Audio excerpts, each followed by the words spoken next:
ďakujem. Ďakujem teda aj za také pozvanie, že som tu mohla prísť a prezentovať túto rastlinu, ktorou sa vlastne zaoberám. Ako ste už počuli, prichádzam z Leštín na Dolnej Orave. No a takémuto spracovaniu ľadu sa venujem od roku 2015, kedy vlastne Pochavená Drimanicou, Ľudka Žilková, ktorá vlastne sa tým tiež zaoberá, tak troška posotila a dala mi aj semiačka, aj údel, že aby som skúsila, keďže nástroje sme mali doma, ako každý viete, že boli ako na okrasu. A potom, ktoré som ďalšie potrebovala, tak som si zohnala, stačilo mi znašok a všetko sme tam mali. A teda našla som kolovrátok, chcela som kolovrátok a naučila ma priasť, ale teda mi ukázala pradenie moja praúčina. No ale ako to už býva, ona sadla za kolovrátok a takto a priadla, hej, no len nie je to také jednoduché. Treba k tomu zvyk, nedá sa to, že teraz vy ste si sadli a hneď viete priasť. To trvalo asi týždeň. Najprv išli, hovorím, tu sa teraz tým smejem, že to boli lodné lana, taká bola hrubátá niť, ale vlastne len ten cvik na tom nástroji urobiť to vlastne aj na ktoromkoľvek nástroji, keď cvičíte, tak sa zdokonalujete v tej práci. No a teda som spriadla to, čo mi dala Ľubka. No a teraz kde? Zohnať ďalší materiál na pradenie. Ideálne sa s tým prezentujeme, že toto robíme. Je Marek Dosňák z Olšavice, Jan na Orave, on je z východu a Ľubka Žilková z Pochavená Drimanicou. Tak vlastne, keď som chcela pokračovať, lebo sa mi to napáčilo, tak som si vlastne musela zasviať. Tiež z rozprávania tých starých ľudí, áno, zasieje sa to tak, ako keď žito sa seje, z ruky. No, ako kedy? No ja neviem kedy, no to sa sialo, že keď šípy kvitnú, no a kedy, takže tých teoretických poznatkov som mala, niečo aj načítané, ale vlastne len tá skúsenosť, keďže sme na Orave. U nás sneh zlieza už troška skôr, ale na pole sa dá ísť v polke apríla, na konci apríla, takže kedy zasiať? Tak keď sa už išlo robiť na pole, tak som si musela pripraviť to pole, vyskúšať. Všetko bolo každý rok, aj teraz, vlastne 8 rokov, ale aj teraz je to každý rok pokus omyl. Nikdy neviem, či mi ide ten dan, či vlastne sa podarí, či ho budem môcť spracovať. Ale keďže to robím, poviem, že pre zábavu, alebo ako hobby, tak až tak sa moc s tým netrápim, či mi ide ten dan, alebo nie. No tak toto je k takému úvodu. No, to také, takto si pomyslí, alebo sa čudujú, keď sa budú prezentovať, že vy viete, takéto staré remeslo, no naši predkovia to robili, že prijali nejakou vrátku, čo si pamätajú spätne, 1850 napríklad.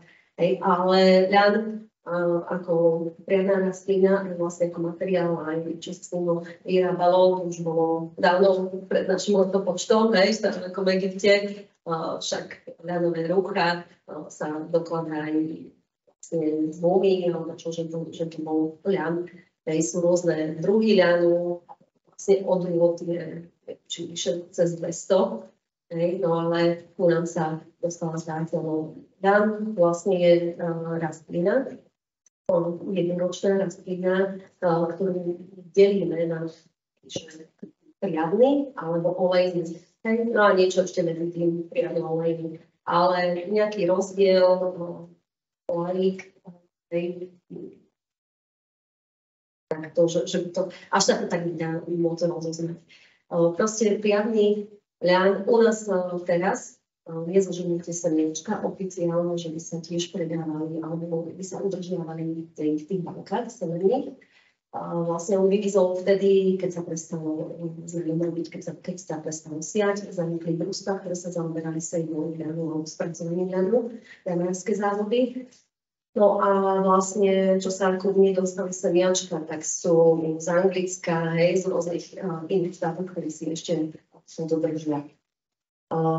Ten riadny jan vlastne dá sa tak vizuálne odlíšiť od toho olejného. Riadny jan je vyšší, má tenšiu stonku, pri tom vrchu, môžem vám to aj ukázať, pri tom vrchu vlastne, toto je steblo ľanu.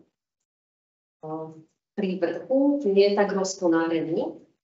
Vlastne tá stonka je krásna rovná na to, aby vlastne tam to vlákno je veľmi rozkonárené. Najplatnejšie vlákno je vlastne tento stred. Ku koreňu už je vočne, ku týmto tobolkám je to tiež, že nepoviem, že je to odpad, ale menej kvalitné. A olejný jan, vlastne, ešte sa vrátim, tobolkách na semiačka. Tieto semiačka sú menšie ako tie olejné, však netreba toľko toho oleja, hej, tak sú také menšie. No a olejný jan zase nižší, on nepotrebuje dávať výživu do stonky, ale potrebuje ich dávať do toho semiačka, preto je aj tu hore viacej rozkonárený, má viacej toboliek a teda aj viac semiačka sú tak nabobtnanejšie, že vlastne obsahujú viacej oleja. Toto je rozdiel medzi priadnym a olejným janom. Skúšala som zasiať samozrejme, hej, tie moje prvé pokusy, kým som ešte nemala ten priadny jan, tak bolo s normálnym ľanom, ktorý dostanete kúpite po produkte alebo drogerii, semiačka, pokiaľ nie sú nejako chemicky alebo tepelne upravené, tak vám normálne vskričia. Takže to som zasiala a podľa toho, aký mi narastol, taký odrodu som si nechala, alebo proste ten druh ľanu som si nechala, že dá sa aj z toho olejného pôjne urobiť to vlákno. No, ľan má len takýto maličký korenok. Niekde v literatúre píšu, že tento hrubý koreň môže ísť až do 1,30 m. Neviem si to predstaviť, aký by to bol koreň, keďže proste všetky ľan, čo ja som to vytestovala, či je olejný alebo priadny, a len toto je koreň. Aj okolo neho sú maličké korienky, takže neviem, je ten 1,30 m, že si vyťahne hlavu, ale ľan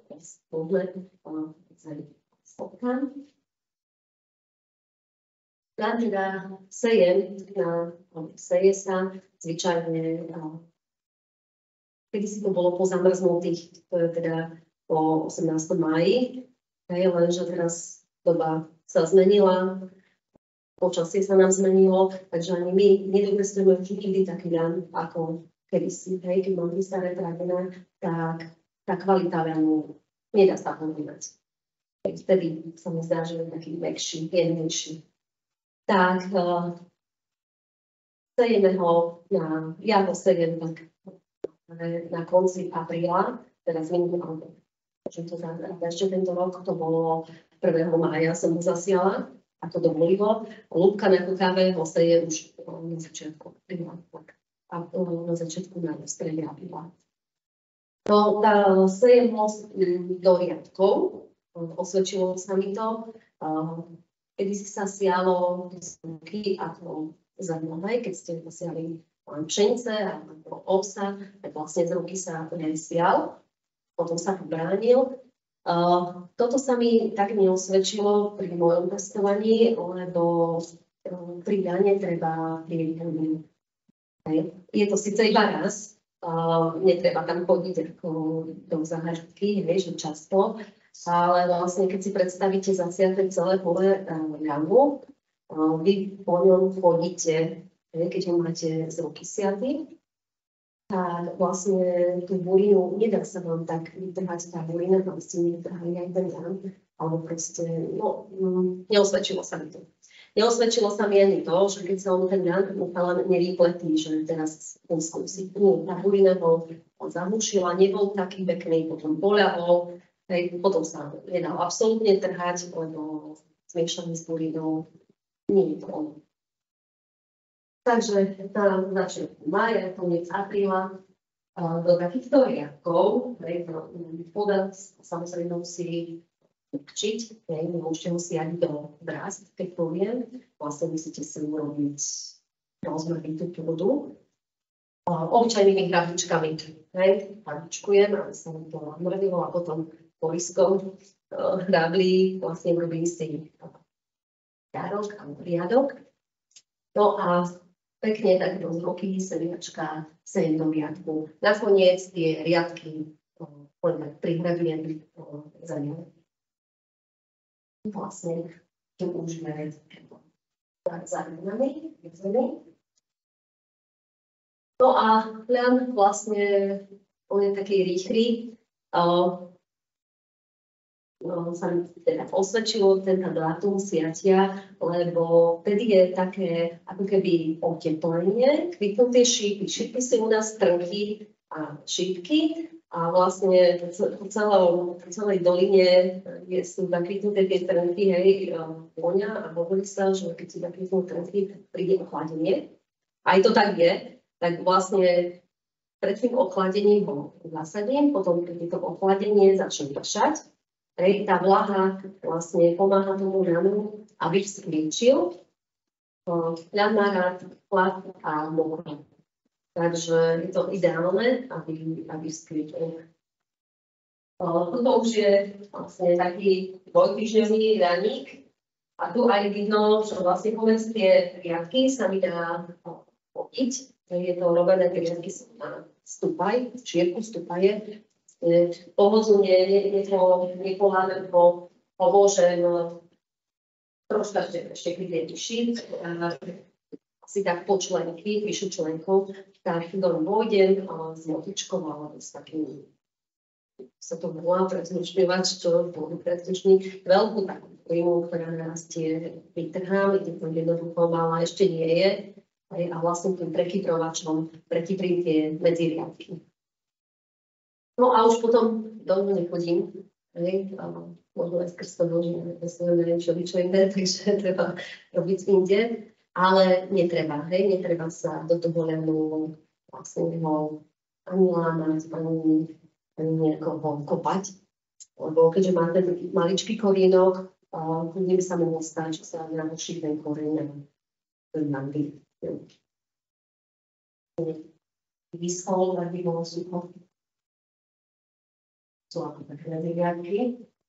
On potom, keď prší, tak rastie, je žiaduce, aby mal vlahu, keď rastie. Potom už keď to kvitne a dozrieva, tak tam už tá vlaha až taká žiaduca nie je. Keby boli také dobré dažde, tak vlastne nie je dobrý ľan, on ostane nižší.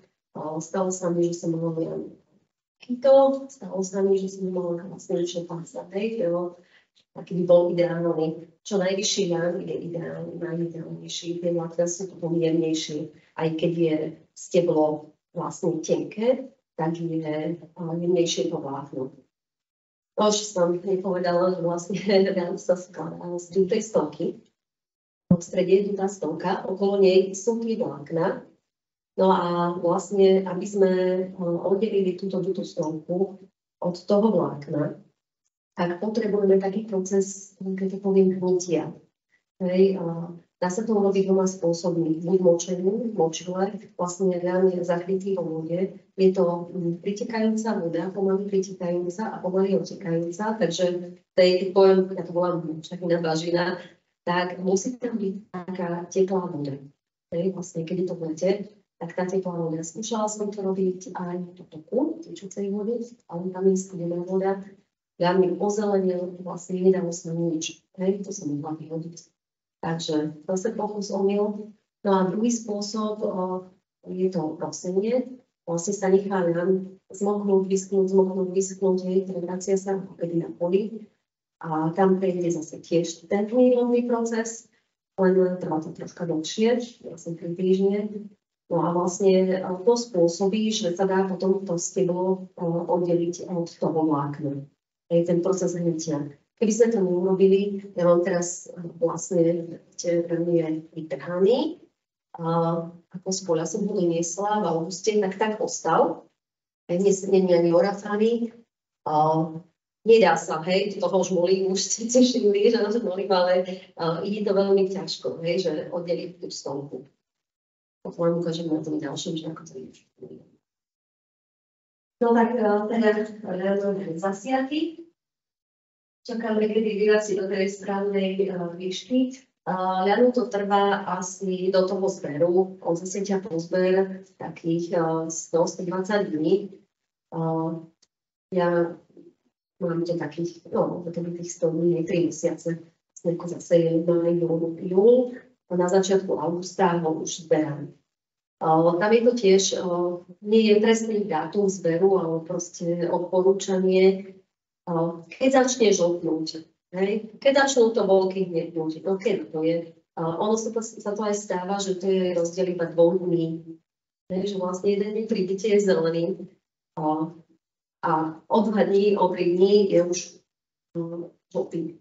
Hej, tak aj to je také, že ho treba už potom kontrolovať a keď už je žltý, treba ibrať určite na vlákno, lebo potom keď sa nechá dlho, tak poprvé púšťajú sa do neho do seminočok, tak vám nedostanú vlastne na ďalšiu sejmu. A potom zvykne aj poliehať. Takže spadne, keď je naždený, tak už začína ten proces toho rozsenia, funkcia, hej, takže ani to nie je žiarnice, aj potom sa to zbera. No tak za taký mesiac a pol, mesiacov, tak narastie, potom začne kvitnúť. Je to také špecifické, kvitne len dopredu a za slnečného počasia, kde kvitne len jeden kvietok, ktorý vlastne potom kvitne, odpadne a vytvorí sa táto tobolka. Takže na rastline môžete vidieť zároveň kvety, ktoré sa idú rozviť, kvety, ktoré kvitnú a už aj tobolky. Musíte si to vystriehnúť, že kedy sa ísť na pozerať alebo kontrolovať. Koľkokrát som bežala, že mám iba čas vtedy, že mám že ako ti krásne kvitne ľan, príď si ho odfotiť. No povede bežím a že čo si videla, veď nie toho kvetu. Takže ono je to také, potom sme to už vysvetľovali, že vlastne je to len obedu za slnečného počasia, ľahšie sú kvety zatvorené. Potom je to veľmi aj pekný pohľad, je to taký modrý kvietok, ale aj včely. Je to medonosná rastlina, tak vlastne tam je vzúkot, ako opätný materiál. Aj toto je také prínosom. Tuto vidno, tu som mala zasiaky ktorý vlastne aj vypýtol prvej, a to ten priamy aj opticky vidno, že on je nižší ako tento druhý. Tak aj to je taký znak, alebo proste, že nie každý jan je rovnaký a v rovnakom čase kvitne.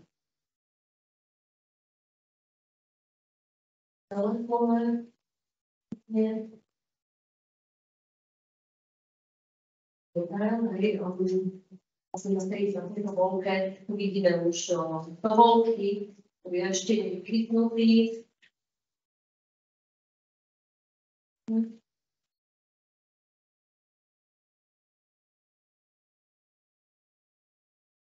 No a tu už je vlastne dozretý jan.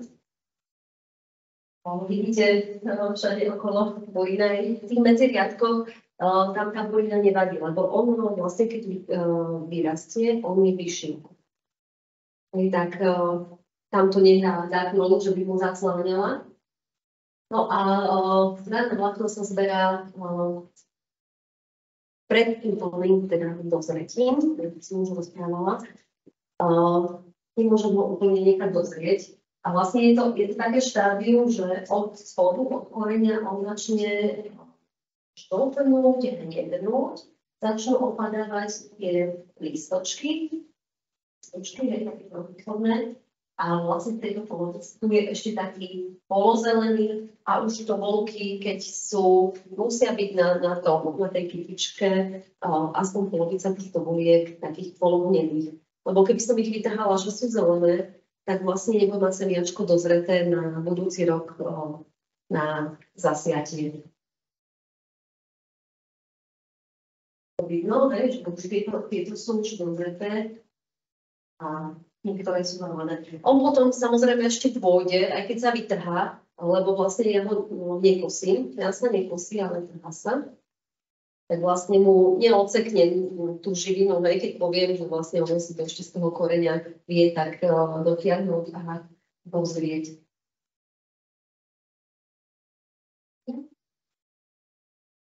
Vyzerá. No a potom príde ten čas zberu. Tak zberám po tých riadkoch. Nás sa zberá do hrstí. Všetko sa aj ráta, sa to v hrstiach. Ja už tento postup neviem presne, to rátanie, lebo oni nerátali v desiatkovej sústave, ale v 12-kovej. Že presne koľko hrstí ide do toho snopku. Už neviem. Gazdine si to vedeli strážiť, lebo vlastne oni podľa toho, koľko už na tom poli vytrhali tých hrstí, koľko bolo v tých snopkoch, vedela si porátať, koľko asi z toho vyjde materiál, koľko môže nasnúť a koľko na zavkate, koľko je vlastne platná. A už potom vlastne už smieli, že nebolo to ani tak na to, že koľko utká, ale koľko sa pochváli, že ja mám toľko to, neviem, kde toľko. Tak vlastne neviem presne, koľko ide hrstí do toho snopku. To trhá vlastne sa takýmto spôsobom, že ho vyťahujete. Ide to veľmi dobre, lebo keďže má ten koreň maličký, tak netreba ani silu, ani nejaké zvláštne nástroje. Dáva sa tu do tých snopkov. Ja si to vidíte asi dobre. Tie hrste si tak prekladám, aby sa mi to nebolo.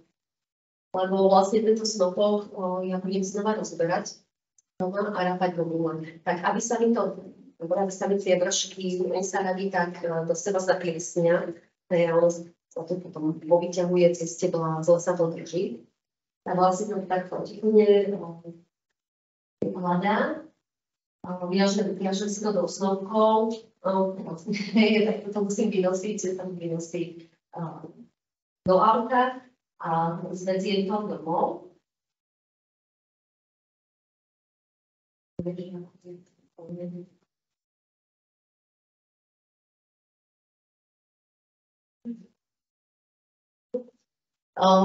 Prídem domov a vlastne treba ten nás spracovať. Môžem si dovoliť 1-2 dní ho nechať takto v snopkoch, že vlastne sa mu nič nestane, tým bubulkám. Samozrejme, keď sa takí naučia, tak vám zožerú všetky bubulky a odnesú ich preč. No ale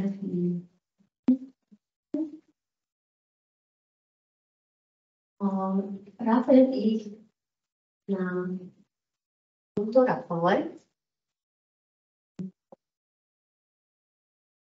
Sa volá rafalu. Niekde sú také lavice, ste videli v Skanzemoch, je lavica, na tom je pribitá táto doska, tu sa sedí z dvoch strán, alebo sa stojí. Dakedy sa to dávalo na humne, sú však drevené klady, medzi to sa tu popchalo a vlastne systém, alebo sa to robí. Po týchto hrstiach sa to berie, teraz mám menej, ale berie sa to viac. Teraz je už ten poľan suchý.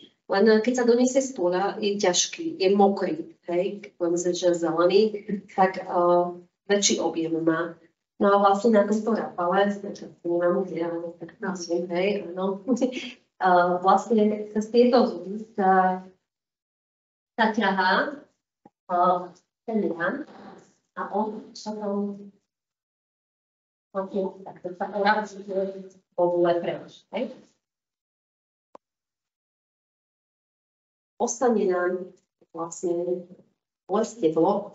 Samozrejme bobulky pozametám na plachte. Tie sa dajú znova vysušiť, aby nesplesnívali, keby sa dali dokopy, lebo vlastne sú ešte živé. No a potom sa odložia na jar, hovorím, že si to urobím cez zimu, ale je to 2 dní pred siatím, že vlastne tie tobolky popučím a vznikne mi, vlastne ostane mi semiačko ľanu. Toto semiačko potom čisté sejem do tých riadkov. Môžete zasieť aj celé bobulky, len potom to trvá dlhšie, kým sa tá bobulka rozpustí v tej pôde, že mohli by vyraziť iba trsy ľanu a nebolo by to celkom fajn. No tak tieto proste vlastne rozoberiem všetky snopky, pekne orafám bobule. Hej, zase, keď idem dať do močila tieto snopky, tak ich zase musím dať dokopy, zviazať, odviezť ich do močila, vlastne do tej stojacej vody, hej, a nechať ich tam močiť. Keď ľanu idem rasiť, to je ten proces, keď prší a slnko svieti na to, tak buď ho okolo domu porozkladám, alebo zanesem zase na pole a vlastne on sa musí v takejto tenkej vrstve sa rozložiť po tom poli alebo po tráve. No a raz za týždeň určite aj podľa počasia, keď prší viacej, tak aj častejšie sa musí vlastne takto obrácať, aby neznil, lebo od spodu, keď je tráva predsa, hej, ten proces, aby od spodu neznil a hore nebude vyrosený, tak sa vlastne obracia. No a už keď je ten proces hotový, tak sa nám vlastne buď vybere z močidla, alebo sa pozberá. A musí sa dať dosušiť vlastne pod strechu, tam, kde už nie je ten proces, hej, alebo proste, keď sa vyberie z močidla, tak sa dá na lúku sa môžem ukázať. Vlastne dáte to celé snopky, rozložia sa také sukničky, hej, aby sa to prevzdušnilo, aby tá vysušilo to vlákno. No, zase to ide domov a tam môže alebo mala by som robiť, že by som ho mala rovno trepať, len mne sa osvedčilo ľan spracovávať až o rok. Takže vlastne ten vysušený si dám do takýchto lampitíc. Je to vlastne, tá hrst je zlomená, skrútená a odložená. Je to také správnejšie, ako mať takýto snopok. Hej, ten zaberá aj miesto, aj vlastne sa môže vyťahovať, a takto to mám pekne odložené. No a spracovám ho kvázi obrob v lete, keď je veľké teplá, tak vlastne on je suchý, tak sa dobre trepe. Kedy si to robili tak, že aj pri peciach vlastne sušili ten ľan, aby sa dal dobre trepať. Lebo keď je vlhký, tak sa nedá. Hej? Aj teraz, keby to veľmi to smodlo, tak ide to, ale ide to ťažšie. No a teda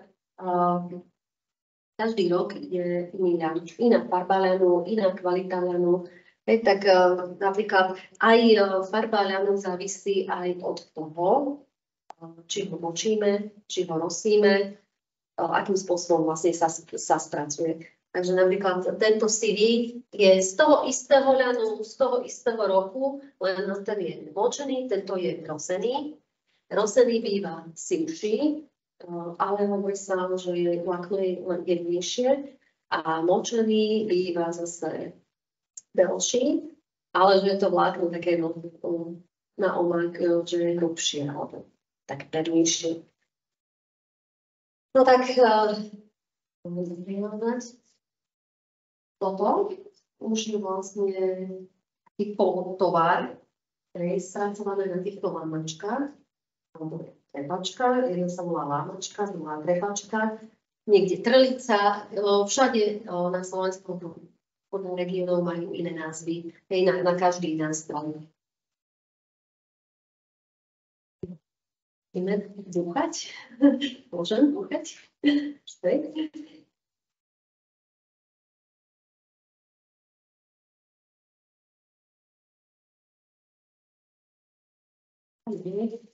Je to na každého, akú má veľkú ruku, hej? Lebo kto má väčšiu ruku, chytí viacej, kto má menšiu, chytí menej.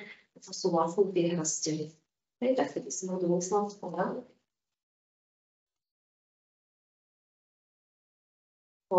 Tieto dva nástroje vlastne len rozdiel je v tom zubok, alebo čo poviem,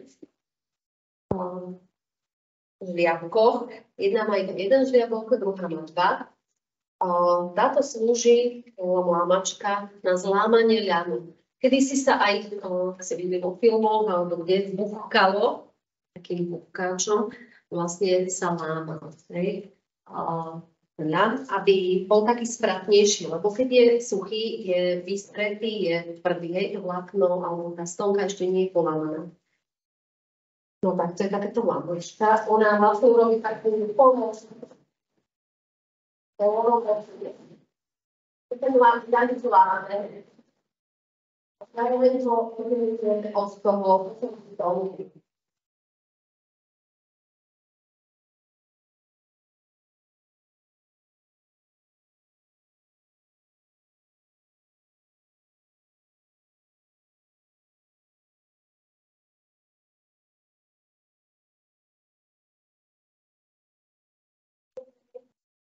namáhala.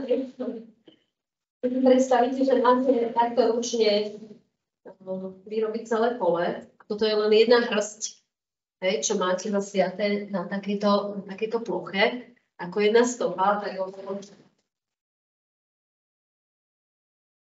to taková časť,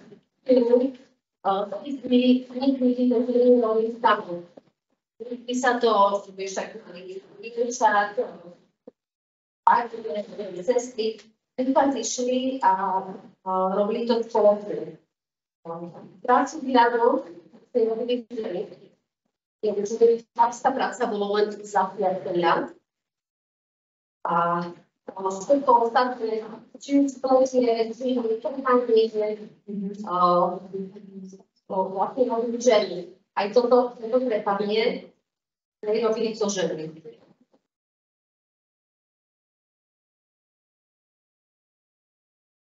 A výsledný ľudská záleží aj od tohto spracovania. Keď si vlastne teraz to robím lajňavo, tak mi ostane tá stonka, vlastne toto sa volá pastierie, ostane mi to v tom vlákne, ja ho spradiem, zatkám.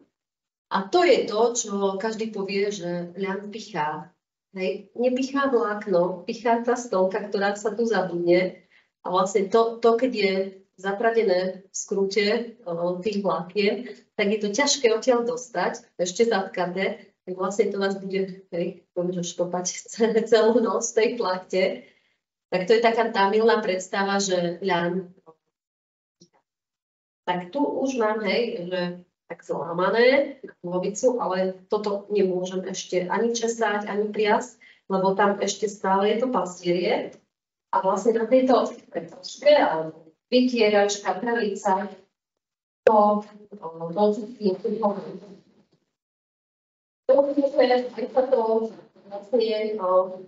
to vlákno sa vnúka, a budú sa zmäkčí, je tu vidno také plozky. Taká listý vlákno, ktorý je väčšie.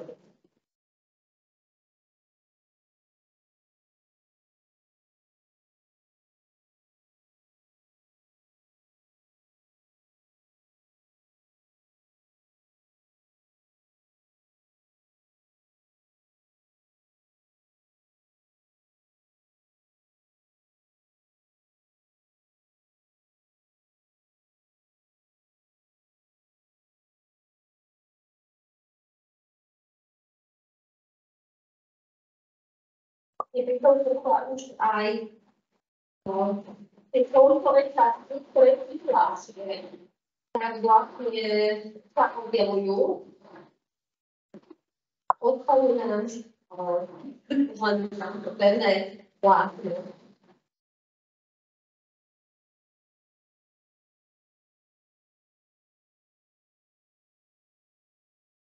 Treba, ale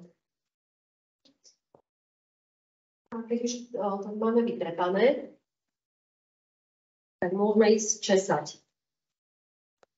Ľan sa vlastne češe preto, lebo to, vidíte, je 1/100. Tie vlákna sa potrebujú rozdeliť na tenšie a tenšie. Čím sa to viac rozdelí, tým je vlastne potom aj výsledná niť jemnejšia a tenšia. Mali aj viacero typov takýchto česákov. Najprv boli redšie a potom čím boli hustejšie a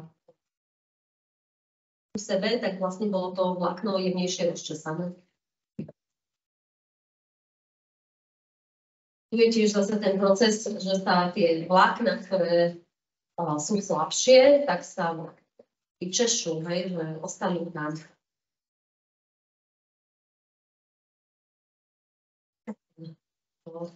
Ľanu nikdy neostával odpad. Ja to teraz pre nás síce to už je odpad, ale kedysi to pazdierie, čo vypadalo, tak mali ako podstielku pre zvieratá, alebo sa s tým odkurovalo. Teraz, čo češem, tie prvé také česance, to sa volá zrebe. Tak to je také, poviem, najmenej kvalitné vlákno, ale ani to sa nevyhodilo. Vlastne to spriadali na pretienkach. Sa hovorí, že na tom sa učili dievčatá priasť, lebo už nemohli im dať krásny ľan. Ja by ho zničili na hrubé nite, ale vlastne, že na tomto sa učili. No a to sa spriadalo na pretienkach, lebo na kologátkach to išlo ťažko. Lebo tam ešte ostáva aj tá stolka, hej.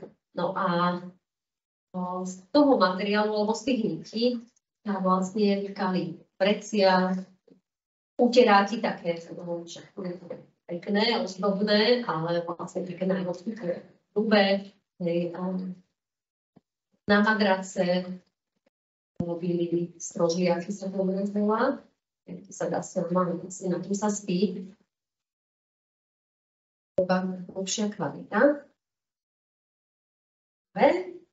Česanie vlastne boli česy, ale hovorím, tie názvy, čo dedina, to iný názov. No a táto druhá kvalita, tak sa s nej tkali plachty, periny, vrchné oblečenie. Vidíte? No a čo ostane v ruke? Niekde to volali pačiesky. Vlastne to bolo to najkvalitnejšie vlákno, najjemnejšie. No a z toho sa už stalo na spodné prádlo, lebo však vtedy všetko bolo ľano. To najjemnejšie, aby to bolo na výk. Alebo sa na vyšívacie nitie.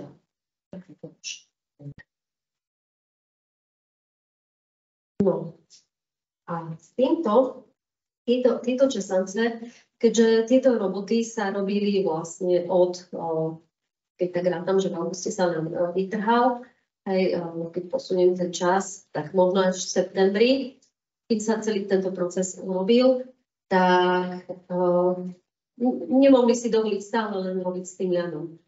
Proste keď sa to vytrepalo, to sa muselo vonk, lebo z toho sa prašilo. Nebolo ani toho priestoru tak na odloženie, tak česať sa už mohlo aj vnúka. Keď si predstavíte tie drevenice, tak v tých komórkach, takých tých pitvoroch, tak sa česali. No ale tiež sa nepriadlo hneď. Tak sa tieto česance sa viazali do takých, kde to boli babky, takú vláčku. A potom sa to robilo sa viac takýchto hrstí dalo dokopy, zviaznalo sa do jednej, tak ja mám takú maličku, ale išlo ich viac do jednej. A potom, takým ako keď spletíte púpalové vence, tak si pripletiete viac. Niekde to volali babky, niekde mačky, lebo vizuálne ako počasia tlapka, hej, také, tá lapka. Ako kde. A takto sa to vlastne mohlo dať dovriec, odložiť na povalu, je to tak spratnejšie. Nechúpme sa to, že by sa to, lebo keď ľanové vlákna, ako tu mám moje praslici, som si peknú neuvedomila, keď prenášate alebo robíte s tými vláknami, tak oni sa poviem. A vlastne oni sa už nedajú potom vyčesať. Keby ste že chytili a chcete ísť na novo vyčesať, také pochované, tak urobíte len takúto hrčiu, neurobíte nič. Lebo oni už sa uzbia, že nevyčešu sa zase pekne, ako keď voľno si dáte, že si prečešete voľnú, tá sa dá, ale viac sa už nedá. Tak preto to bolo aj, že vlastne si to takto viazali. No a už keď sa išlo priadlo sa však v zimnom období, ten december, tej ovúcie chodili ženy, nikdy nepriadli, že sami doma. Že po jednej, ale vždy sa stretávali v jednom dome. Bolo to však aj to sociálne také spájanie, ale aj, čo neboli elektrika, nesvietilo sa a sviečky boli drahé, tak aby bolo vidno, tak do jedného domu sa zobrala, že jedna lampa bola, svietilo sa a bola tam priamo pri úspora toho.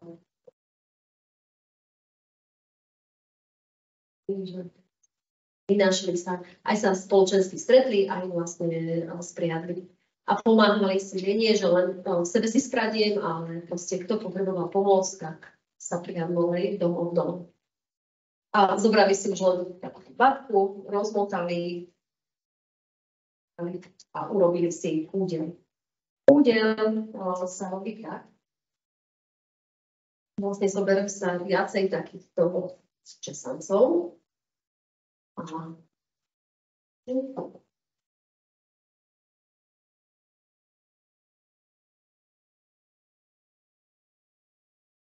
Systém je taký,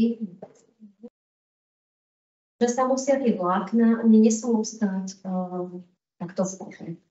Lebo keď sa pradie, tak kto sa vie priasť, tak vie, že sa potom tie vlákna vyťahujú veľa v takých hrčiach. Tak tu treba úplne vlások po vlásku to zdeliť. Len tých hrstí, teraz to ukazujem len na takomto maličkom, tých hrstí tu bolo viac. Čím viac vlákiet, tým bola krajšia údel, väčšia, bohatejšia.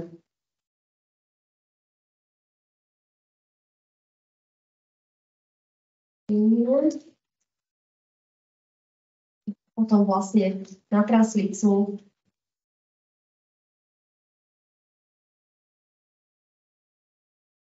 praslica je potrebná v pradení.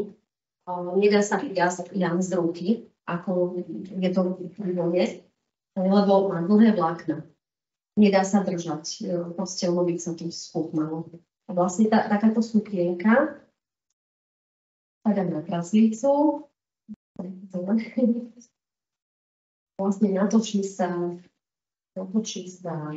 na tú praslicu.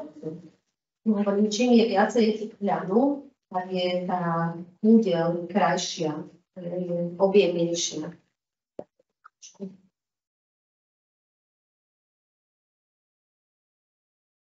A vlastne potom sa môže priasť.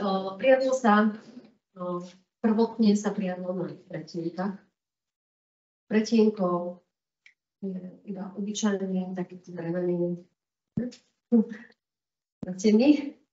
drievko, takéto. Dole takýto kúžol. Kedysi mali aj slinové, alebo sa hovorí, že aj do zemiaku si iba pichli závažie. Lebo vlastne, keď máte závažie, tak nejaká typika, že je to tá zotrvačnosť, tak vám to vlastne krúti. No a priadli na týchto bretienkach. Systém je taký. Praslica vlastne slúži na to, že si je taká vyššia. Vlastne tie ľanové vlákna si potom vyťahujete z tej praslice, sú vám pri rukách. No a pradenie na bretienku je vlastne aj celkové pradenie je krúcanie nití jedným smerom. Vlastne cez tie niti sú potom pevnejšie.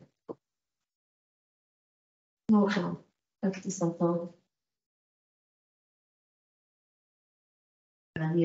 z prací sa vyťahujú, hej, podľa toho, ako chcete hĺbku nite, tak si vyťahujete toľko platien. Sú šikovnejšie, vedia aj vlastne, toto bolo také, že si to len držíte palcov a robíte ten skrút, šikovnejšie už to vedia spúšťať, ale teraz mám málo na tom, tak sa mi to nekrúti, hej, tá zotrvačnosť tam nie je. Vlastne to vretienko sa musí krútiť, same sa krúti, hej. Ale tak kto to videl, tak to vie, že sa to krúti a vlastne pekne robí ten skrút. Keď už mám viac, tu na konci je také očko, také len previazaná niť. Sa to, čo som už napriadla, to nakrútim zase na vretienko. Robím to protichodné očko. A zase prázdne. Kedysi sa slínil, kedysi v pohľadu, ja nesliním nite. Každý, kto ma vidí pri nás, tak kde máte gambu, prečo nesliníte? Slínilo sa z toho dôvodu, lebo vidíte, vlastne tá niť je postupátá, vytrčajú vlákna z tej spradenej nite a keď sa namokrí, tak on má takú tendenciu sa zlepiť.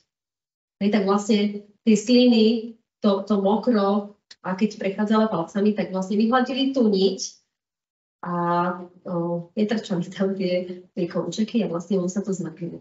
Bolo to aj tým, že vlastne potrebovali na tkani sa potrebujú pevné nite, ktoré sa potom, keď sa vzýva, tak aby sa nelepili medzi seba, nezachytávali, tak vlastne tam bolo žiaduce to hladké vlákno. Takže z toho dôvodu sa slíni niť. No tak toto bolo také prvé, že na vretienku sa priadlo. No a potom prišli že do módy, ale aj na uľahčenie. Nie každá žena mala kolovrátok. Bolo to drahé, vyrobiť kolovrátok, aj tých majstrov nebolo toľko, aby vlastne vyrobili len kolovrátky. Takže sa môže povedať, že tie prvé kolovrátky mala bohatá žena, že si mohla dovoliť. Je to predenie na kolovrátku je rýchlejšie, niekoľkonásobne rýchlejšie ako na vretienku.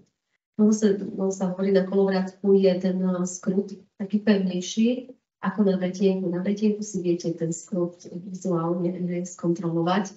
Tu je to také, že vám to ide rýchlejšie.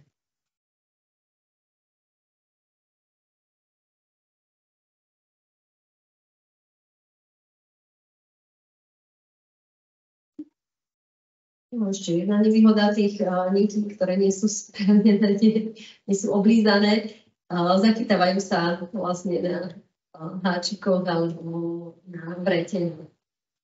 Ale to niekedy som moc nestrašila.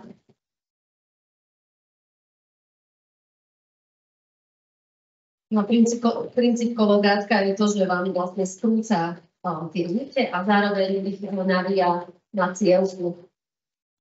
Je to rýchlejší proces. Len nevýhoda, nemôžem na ňom priasť tie prvé pačesy, ktoré sú takéto, lebo však tam je aj hrubšia ide a neprejde mi vlastne cez tie očká, ktoré sú tam na tým plnú. Skôr by to zavrávali. Tak vlastne takto spravujú celé pole. No a nite napradené, nie vždy sa vlastne z tohto vretienka, on sa navíja len tu, tá niť, také hrčky. Neprevíjali vždy, nemali iba jedno vretienko. Tých vretienok mali aj 20-30. Hej, vlastne napriadla, odložila, keď ich mala veľa, tak vlastne si previla nite naraz. No a nemám tu všetky tie nástroje. motovidlo. Motovidlo môže byť aj, určite ste videli, námerný, na ne sa prevíjalo takto z kolovrátka alebo z toho vretienka. Alebo keď potrebovala rýchlo previť, však všetky tieto drevené nástroje sú veľké, vlastne náročné na priestor. Keď si toho priestoru nebolo, tak nite sa prevíjali aj na takýchto motovidlách.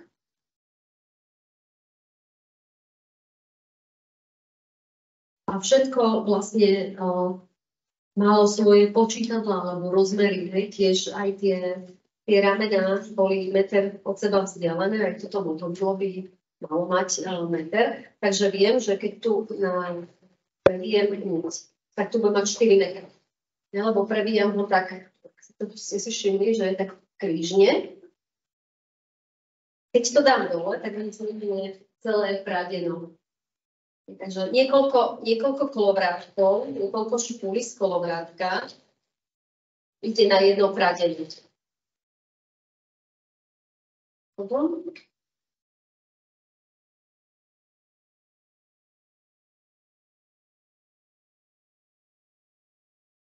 toto robiť teraz celé.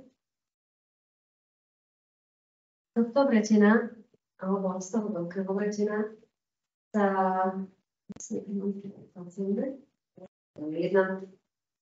to je jedna špúlka, alebo jedna cieľka, čo napravím na kolovratku. Záleží od typov kolovrátka, vlastne ako kto pradie, tak toľko ľudí si vie vlastne urobiť.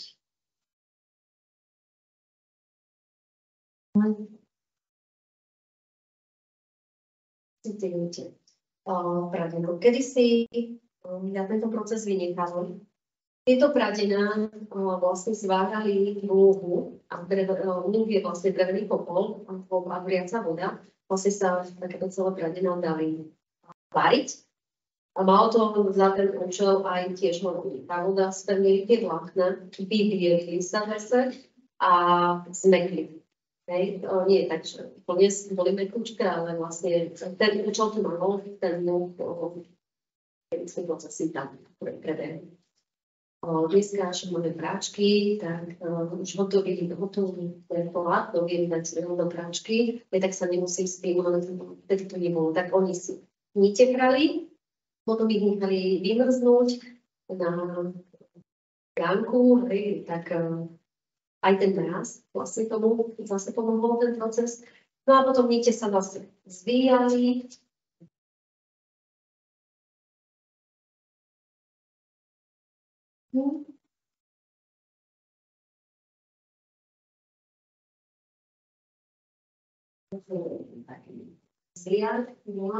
A tento nástroj, niekto ho volá kolovrátok, niekto ho volá stolier, u nás sa to volá tak.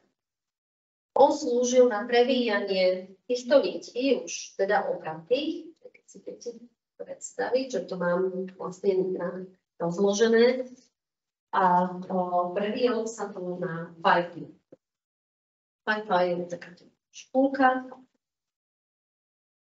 a vlastne tá niť sa na to prevíje, krútenie na fajfu. Takto sa vlastne nám obložil a bol pripravený na tkaň.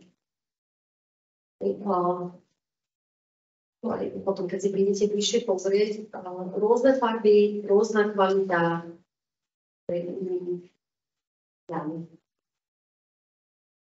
No a potom, keď sa išlo tkať, tak vlastne na fajfovník sa dali tieto fajfy a z nich sa potom vlastne snovala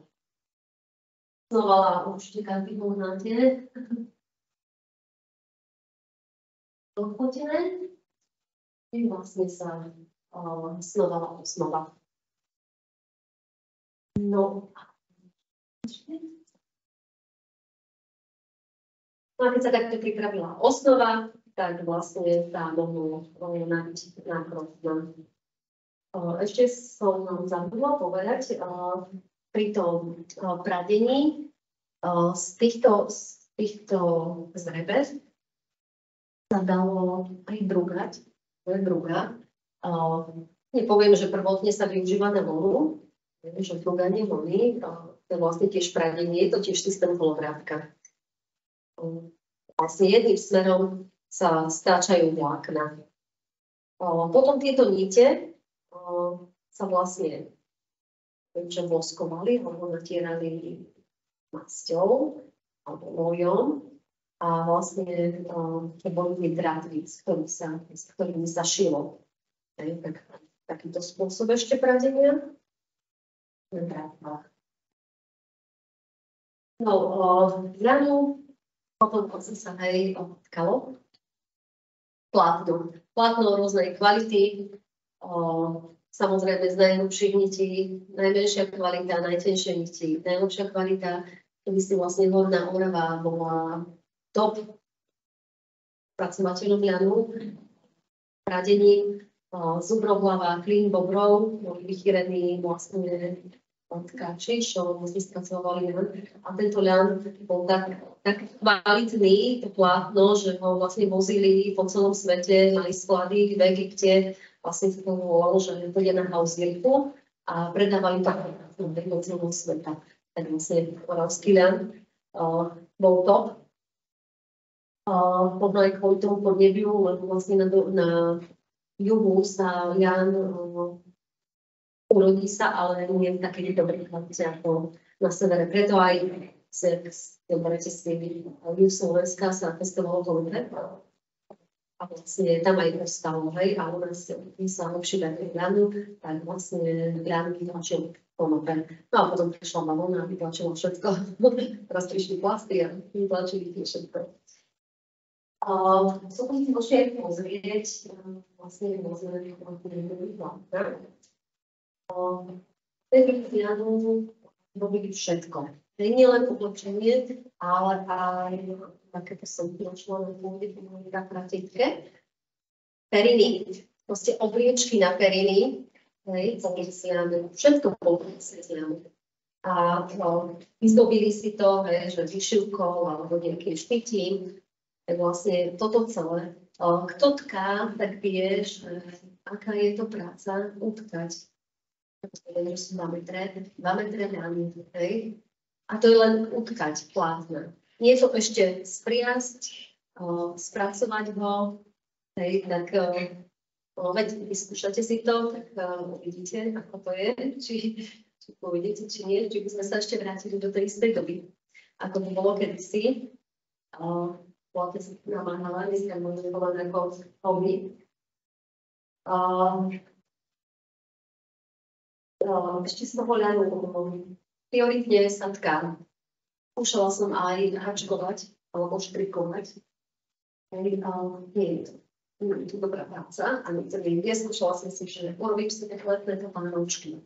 Nie, ani na háčik, ani nič sa zadrháva. Vôbec to nejde, ako keby ste s normálnou niťou, že háčkovali. Nie je to. Proste slúži to len na krajiny. Ale zase tam môžete buď vlákno, alebo aj celé nite môžete skombinovať s niečím. Ja mám tu 2 vlny, ale to je vlnená niť s ľanovou niťou, vlastne zostúkané do nitky.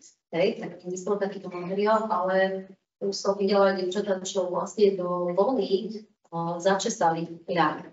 Až potom ho spriali. Tá niť je potom pevnejšia, samozrejme, že má iné také kvality. No ľan je ešte antibakteriálny, vlastne je taký, keby aj niečím samozrejme, aj na leseniačku, aj myslím si, že aj to celé plátno, že keď máte na sebe to rastlinný materiál, čo stále tam produkuje tie svoje také dozrieval, lebo ľan nemá žiadnych skúškov, tak ho netreba vstriekať. Samozrejme, keby sme ho pestovali na veľkých plochách, tak niečo sa zlazí, alebo dačo chytí, ale ja som ešte nepotrebovala ani nič štrikať, hľadať nejaké také prípravky, prostriedky, len treba mohutý drbať motiku do ruky, trvali tú bolinu a netreba ničím striekať. A ani taký plesní alebo proti takým chrobákom, nič. Lebo tam ľan nemá čo vožrať. Tá dutá stovka s vláknami nikomu nechutí, takže nepotrebuje iba, keď dozrie, že tie semiačka už robia viac záky. Takže mám ich vlastne vyzobuť. No, pracovala, využijeme všetko, teda tie dané semiačka, výborné do jedla, všetko sú využijeme. Kedy si sa ľadové semiačky, ktoré ostali navyše, ktoré sa neplánovali zasiať, tak sa vlastne išli vylisovať. Vylisoval sa z nich olej. A keďže to bolo v obdobie október, november, vlastne pôst, tak sa pozdobržila, teraz nedodržované, tak vlastne ten olej mali ako náhradnú bravčovej masti. Ale zase nemyslíme si, že mali zrazené oleja, to bolo ozaj málo toho oleja, ale v prvom rade sa využíval ako pre dobytok. Pre krávy, pre slony mali krásnu srst. Vlastne ten ľan, tie oleje pôsobia na to zdravie prospešné, že vlastne robia také procesy v tele nášho ľudí, že vlastne ľudia uprednostňujú to zvieratá, my však zvieratá môžeme používať. No, a ešte čo by som vám také povedala o ľane, pýtajte sa. Zase som povedala všetko. Keď ste mi to nechce skúsiť stiať, mám nejakú víziu, že by to pohyl, alebo priadol. Kať? Skúšate si, uvidíte, mi to môžete nadchne, alebo chcieť. Čo?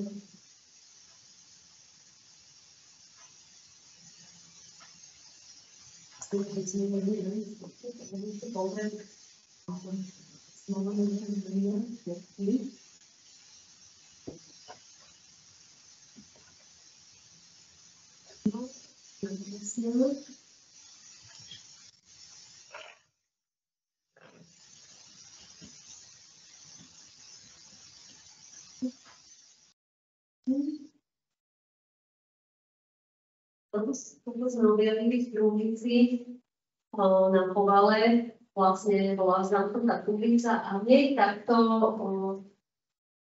to boli vytrepané, ako som ja teraz trepala, a zložené do takýchto snopkov. Starý ľan. Vlastne ľan má takú schopnosť, že ani po rokoch, 10 ročiach, veľmi som tvrdí, že to aj 100 ročie, je toho ľanu, taký dátum, nič tam mu nedeje. On, keď zastaví sa ten proces vlastne toho hnutia, že ho dáte do sucha, tak tam môže byť 100 rokov. Hej? A potom ho chytíte a vytrepete ho a vlákna máte normálne. Alebo už vytrepaný, že máte iba vlákna, to vydrží, alebo aj nite. Hej? Tieto farebné, vidíte, tak tie sú tiež stabilné.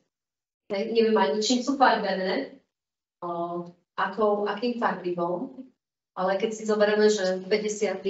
rokoch prestal priazlian alebo aj siať, takže aké boli vtedy farby, určite si nejaké také niečo, ako teraz kúpime na farbenie, tak neviem, či by to bolo farbené. A tým nitiam nie je nič, sú pevné, len ich bolo treba, aby nezmokli. Len keď by zmokla táto praslica, tak už nemôžem priasť, môžem to vyhodiť. Vyčesaný ľan, keď zmokne, vlastne sa zľapí. Už s ním nič. Ale napríklad ľan, ktorý som vybrala v auguste a teraz ho budem chcieť ešte použiť, čiže nemusím ho vyhodiť, tak ľudne oracujem bobulky a dám ho vymočiť alebo vyrosiť a urobí sa, ten proces. Nemusí hneď ten proces sa urobiť po tom vytrhaní. Ľan, alebo keby som ho málo, že sa mi zle robí, tak ja ho môžem dať ešte znova dorosiť, takže dopracovať. že má takú schopnosť. Tak nič ho nežerie, ani na tých šopách, ani níte, ani tak kľudne je trváci.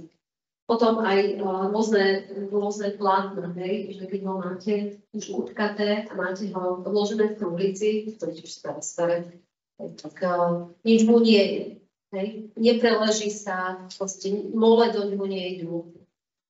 Ešte som zabudla, že vlastne keď sa utká, tak plátno sa bielilo.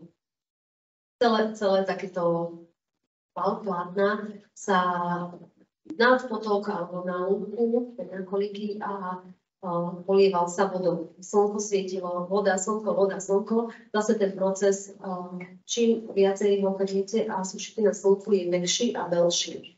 Zase slúžil na to zmäkčenie a plus ešte mandlovanie. Zase zúčenie tých vlákien dokopy, mandlovanie tak urobí to plátno mäkšie.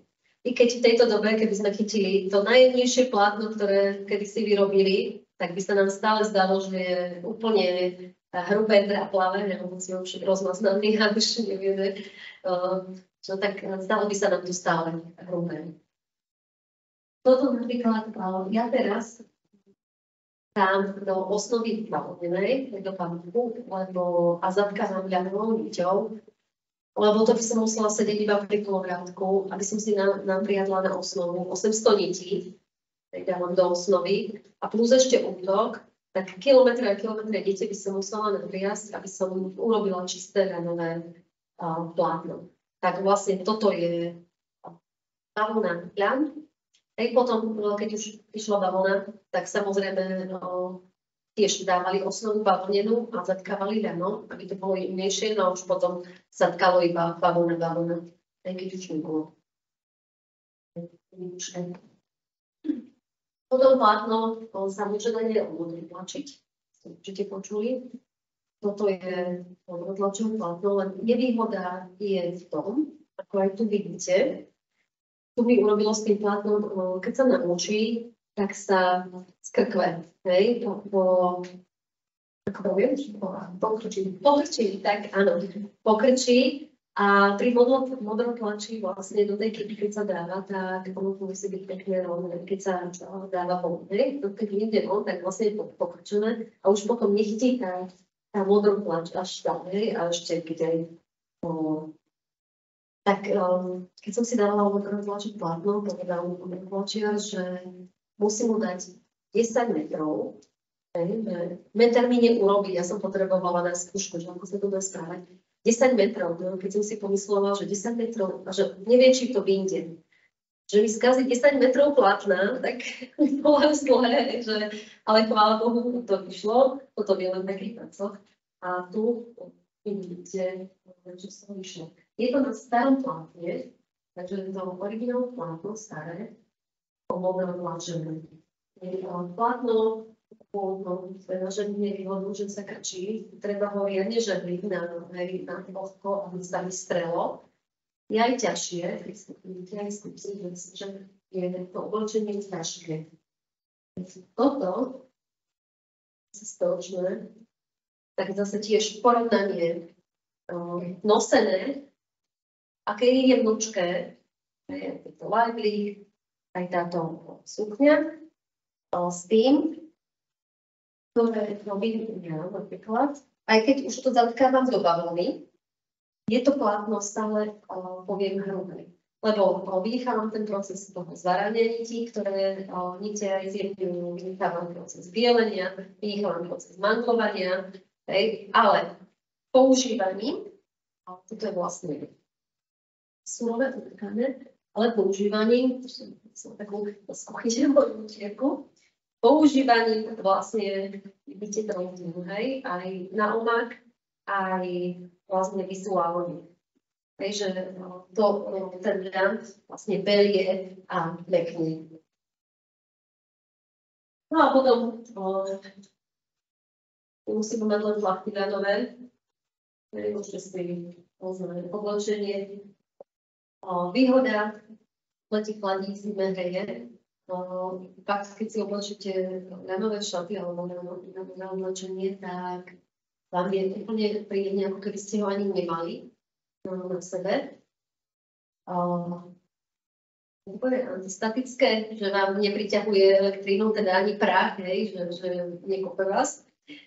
Tak je. No a dajú sa rôzne variácie, alebo už aj pri tkaní. A keď niti zatkáte, lebo keď ten ľan má inú farbu, hej, tak sa dá robiť aj na týchto šatách, to vidno, že vlastne do jedného plátna bolo zatkané viacej farieb ľanu, že aj z týmto sa dá. Buď si to nasľujete do osnovy, ako chcete, hej, dá farba a stále je to čistý ľan, hej, alebo si to dáte, že môže. Tak môžete skúsiť, že aký je rozdiel v tej kvalite ľanu. Niečo ešte mi napadlo, nech sa páči. Mne napadli dve otázky. Prvá je ohľadom prania. Napríklad, dajme tomu, keď v dnešnej dobe to návlek na periny, dajme tomu 100%, tak na to, ako teplotu v pračke tá jedla znesie. No, ak by ste si kupovali ľanové, tak ja mám teraz ľanové nohavice, hej, ale to sú vlastne strojovo urobené, neviem, píše sa 100% ľan, ale ten kupovaný je inak, možno v tej továrne aj chemicky upravený. Tam mám možno odporúčané na 40, hej. Ale ja za tento môj sa vám môžem zaručiť, ja som tie utierky, ktoré si na 90 do práčky vyvariť, kedy si však sa hrnc vyváralo, hej, tam nestriedli teplotu, tak zniesie, hej. Len to je to, že ak je zdačí miešaný, napríklad ja tu mám s balónou, a teraz ani to sa už nemôžem asi zaručiť, že či je to 100% balóna, hej, že čo sa môže stať s tou osnovou. Ale ľan, takto chrádený, že ho máte, že viete z takého zdroja 90 normálne.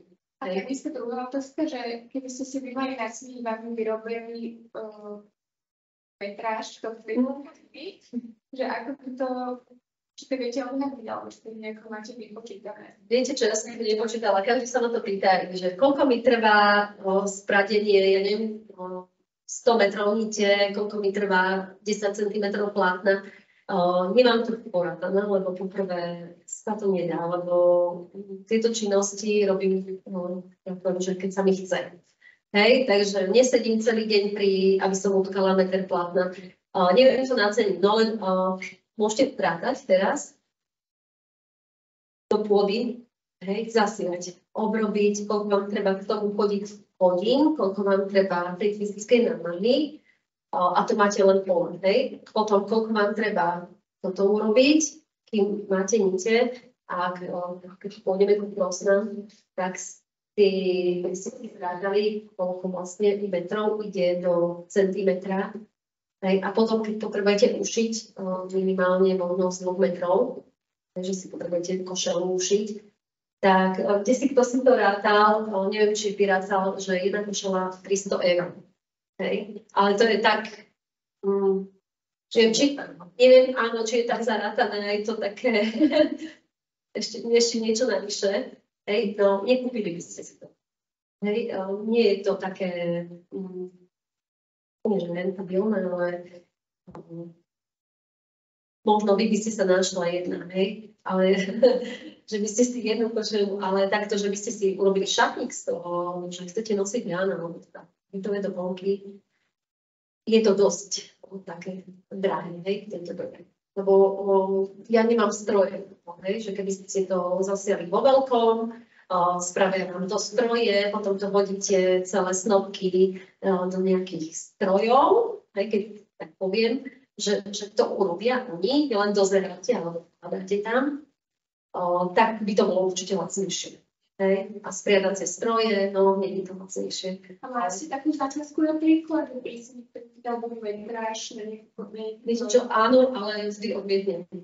Lebo keď si predstavím, že by som musela sedieť ako zvedárkom, lebo nemám tých nití, že dopredu máte sklady, hej, že máte teraz mám nite hotové, alebo plátno hotové natkané, to nie, hej, že ja by som si musela sadnúť za kolobrátor a spriasť to, potom sadnúť za krosná a utkať to. a už taký záväzok, že nie je to také pre mňa, lebo ja robím, že keď sa mi chce, alebo proste keď mám potrebujem, tak si pradím. Keď chytí, že nemkať, tak si nemkať. A čo potom z toho vyjde, tak potom väčšinou musíte vybrať, čo si ľudia kupujú, alebo proste čo si odniesú z toho, kde ide. Keďže s radosťou chodím po skanzenoch a robím takéto prednášky, vlastne každý si to môže vyskúšať, ten skanzenie. A niekomu to tak zaujíma, že aká je to práca, že chce si od mňa kúpiť výrobok. Tak určite si neodniesie košelu, že na 300 € za košelu alebo čo, ale napríklad takýto utierák, utierka, niekto sa mu to páči, že si to prestrá na stôl. Tá cena ani tohoto, keď si pozrite potom tie ceny, nezodpovedá tomu, koľko toho času a výroby. Áno, nie je to tá cena, ktorá by tam mala byť. No len v dnešnej dobe, keď chcem aj predať takéto výrobky, tak musím sa prispôsobiť. Takže aj lokalite, kde som, možno iné by to bolo tu v Bratislave, ale iné je to na severe Slovenska. Práve to, ako ste povedali s tou cenou za tú košľu, tak mám pocit, že možno veľa nejakých rozhodných ľudí, ktorí si dajú ohodu, by bolo aj ochotných investovať do týchto, čo týka aj udržateľnosti, aj tej výroby, ktorí sme pracovali, podľa mňa tu v Bratislave by sme našli ľudia, ktorí boli ochotní dať takúto vysokú sumu aj napriek tomu, že to dali robiť všetko už v ako na tej strojovej výrobe vymyselné. No len strojová výroba na Slovensku ani nie je. Myslím, že dá sa... Ja, že by si predvládne vyvíja akoby ten autorský produkt, ktorý si to zvralo. Áno. Možno áno, len ešte jedna taká vec. Nie, že by som teraz negovala ten ľad, ale čo mala by som ho vyzvihnúť, áno, kúpite si, je to super materiál, ale keď si skúsite, či by ste to nosili, aj ako poviete dizajnový kúsok, že by ste si urobili, nemáte moc možností z toho ušiť niečo módne alebo také, lebo látka nie je naťahovacia, nie je pružná, musíte krajčievky možno vedia, že musia strihať len tak, aby to išlo po vlákne alebo po osnove, alebo ako sa to povie. Proste ten materiál iba tým nosením sa zjemní. Keby si takúto košielku, nebude to tak vyzerať, ako by si myslíte možno tej dizajnovej kúsky. Či by ste to nosili. To je to, že človek takto si myslí, že by to nosil, potom to dá na seba a ono si to musí zvyknúť človek na ten materiál, to asi musí fakt moc chcieť, Tak dajú tomu z toho postelnú bielizňu, ako to kedysi bolo, tak ja som si zaregistrovala taký boom, rovnako ako boli hodnotné návliečky, že to je veľmi prospešné pre vlasy, pleť a podobne. Ja som exematik a počula som, že práve ten line, ako ste vravili, že je antibakteriálny, tak v tomto prípade by to možno, teda tá postelná bielizňa mohla byť taká investícia na celý život takto konkrétne vyrobená. Ja som takisto premýšľala, že kde by som zachytila takú 100%, lebo že tam je nejaká prímes do toho žiadnu, a neviem, či to má potom ten rovnaký efekt. A či to má takú životnosť, ale že keď sa bavila o tej postelnej bielizni, tak dá sa povedať, že tá investícia by bola pripraviť sa vlastne, ako ste brali ten len stále zväčšiť a že by to mohlo byť vlastne na celý život. Tak ako toto, čo hovoríte, áno. Že by ste si dali zákazku, len napríklad by ste na to museli čakať rok. Že keby ste si zadali, aby som ja spriadala tie nite, aby som to urobila aspoň tých pár metrov, ktoré chcete. Nie je to, že časovo, že hneď, lebo nás je málo. Napríklad, keby sa to rozmohlo, niekto ho baví iba v záhrade, tak bude iba siadľa, Niekto by ho spracoval, vlastne vytrepal, alebo čo, a zase posunul ďalej. Priadky by ho spriadli, hej, a zase tie by zase posunuli od káčka nite, hej, že áno, cena by sa možno dvíhala týmto postupom, ale by to bolo rýchlejšie. Hej, keď sme naozaj málo, a ja kým si vyrobím, ešte to vám ani neviem zaručiť, že z toho poľa bude dobré, hej, tak nebudete čakať rok, 2 roky, kým ja vám dodám hotový výrobok. Hej, o to ide, že ja som rada vám vyrobila, hej, samozrejme predala, ale či ste ochotná čakať tak dlho. Hej? A zase s akým výsledkom vy si možno predstavíte, lebo ja vám nemôžem teraz ukázať, ako to bude vyzerať, hej? Že či sa mi to podarí tak spracovať v tom roku, či to nebude hrubšie vlákno, viete. Hej, že takéto, keby nás bolo viac, nech sa páči, môžete sa zapojiť, tak by to bolo super. Že áno, potom by sa už aj ten odbyt našiel, keď určite vy poviete, že nebudete toľko čakať, kým by sa vám to spravilo. A toto máte ako pravdu na tie alergie, je vzdušný, vlastne nám prúdi tá cirkulácia vzduchu, pomedzi ten nasiakne vám vlhkosť, že by som čítala, že neutralizuje bod. A s tou termoreguláciou som práve vložená, ale to sú veľmi dobré tela, nie veci, čo sa to myslí. Áno, môžete si kúpiť zo zahraničia, len hovorím, tam neviete, zaoberajú sa ľanom, sejú ľan, však aj tie látky sú ľanové, len keď už je niečo strojové, alebo vo veľkom sa robí, tak určite sa chemicky už aj plovia. Hej. Stačí už len, že burinu vy postriekate. Tak mi nikto nepovie, že keď postriekam burinu, tak to nemám ľane. Určite aj ten ľan nastáva, hej, z tej pôdy, tie chemikálie.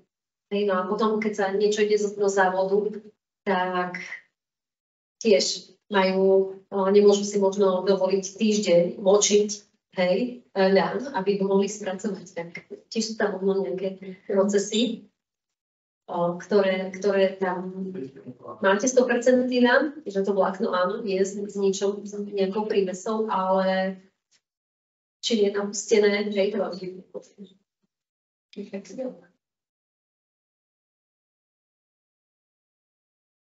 Ještě napadlo, jestli se někdy nebaví ty příze. Ja som ešte neskúšala, lebo som to nejako nepotrebovala. Hej, sú určite farbivá na rastlinné materiály. Môžem si to skúsiť. Ale kedy si na tieto tri základné farby, ktoré našla, určite nefarbili rôznymi farbami. Tri základné a to bolo všetko. Lebo napríklad, keď ste si určite všimli, naraz poznávanie väčšinou bola červená. Každá rodina, alebo každá žena, poviem, nevyšívali, že precia, nevyšívali, ale aby si poznali, tak mali značky. Napríklad na tej vreci je predkávané 3 sivými čiarami, alebo čiernymi, alebo červenými. A buď to natiahli do osnovy, alebo proste zatkali to. Že podľa toho, aký tu mala aká hĺbka týchto liniek, tak vedeli, že to je vône. Keď sa aj pomiešalo, alebo išlo sa práť, že sa preložilo, tak každý mal svoj znak. Alebo potom sa aj vlastne vyšívali iniciály, ale toto sú také tie ozdobné uteraky, že vyseli cez mäkšie, cez zrkadlo.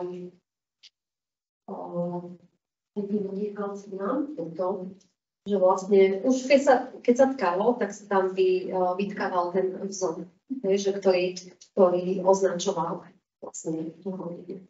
A väčšinou, čo nachádzam aj staré plátna, tak sú červené niti. Ale čím to farbili, tieto ľanové, lebo viem, že na rastlinné vlákna nechytajú farby napríklad ako tie, čo sú na živočíšne. Tak aj voľnú farby potravinárskym farbivom a drží. Takže nič, ale ja som ešte neskúšala. Vlastne, no, ale farby sa však indigo, modrotlač. No, iné farby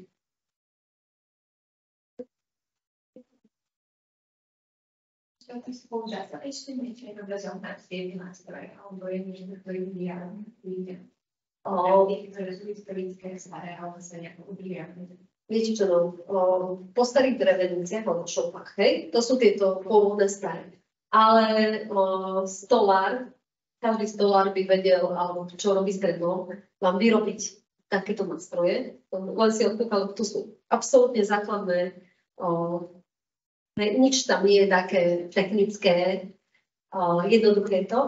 A viem, pri Norskej Sobote jeden pán vyrábal aj kolovrátky, aj neviem, či, ale trepačky nie, lebo nie je potom doby, hej, tak ono to je, ale viem, že kolovrátky určite. Hej, podľa starých, vlastne on si zoberie takýto starý kolovrátok, on to celý rozoberie a vlastne podľa toho si urobí a urobí. Hej, alebo aj podľa tých ashboardov, či to za to povie, že tie šlapaci, tak áno, dá sa to určite. Keby ste spracovávali.